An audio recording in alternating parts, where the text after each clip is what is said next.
Yung general ko service namin. Ito yung kagandahan pag naibaba natin yung condenser talaga. Sobrang dumi ng radiator. Nakikita yung dumi nito. So, kailangan talaga maibaba yung condenser. So, pag dyan mo na i-fill na nakakabit yung condenser, hindi ka ang malinisan ng mga boss.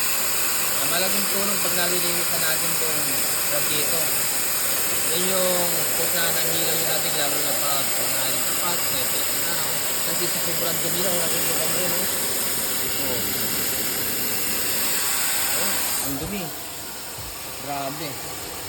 Kaya malaking tulong pag nalilinisan natin kung ibaba na natin yung condenser, diba? Back-to-back na natin na isiplan yun. Malinisan, hindi yung dyan lang na nakakabit tapos expert mo. 100% malinis na yung mga kababayan. Kaya kung napusin nyo, kung nagpalinis kayo ng cellphone nyo, ng evaporator, mas mabuti yung naibaba natin yung condenser mga boss. O, tinan yung dumi na yun. Grabe. So, ito yung kung saan nagpapailaw ng lamig pag hindi mo malinisan mabuti yan. Okay. Itong mga ano to, buhok, tapos yung balahibo, sari-saring dumi. Kaya matanggal natin yan. Kasi nga, pag nandiyan yung condenser, kahit anong spray mo, hindi matatanggal yan dahil kumapit na yun eh. Kailan kakamayin mo siya. Kakamayin mo, okay. Yan, okay. So, kondisyon natin ito, palalamigin natin ito kayo ito.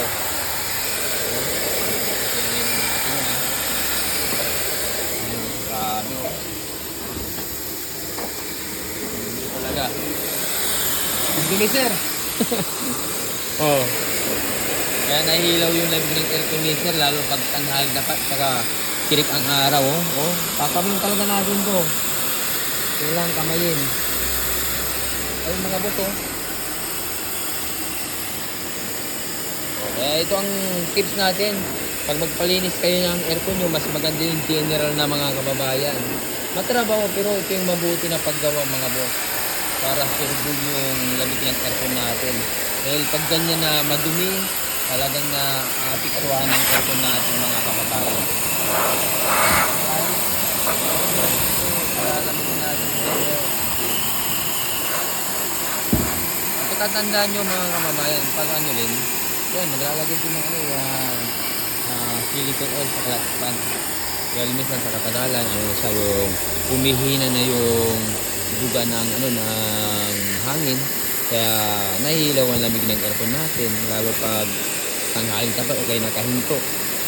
Ayun na, wala natin kamayin talaga.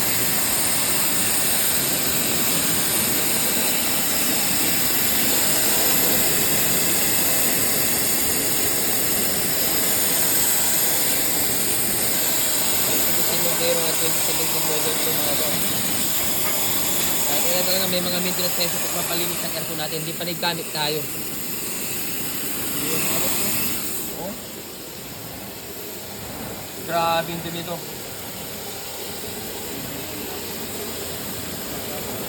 Ito yung process ng paggawa namin mga boss. Ginagawa namin lahat ng general aircon service. Tapos liquid cleaning, flushing. Ito ginagamit na natin ang nitrogen. Alright, palalamigin natin itong nitrogen. Okay.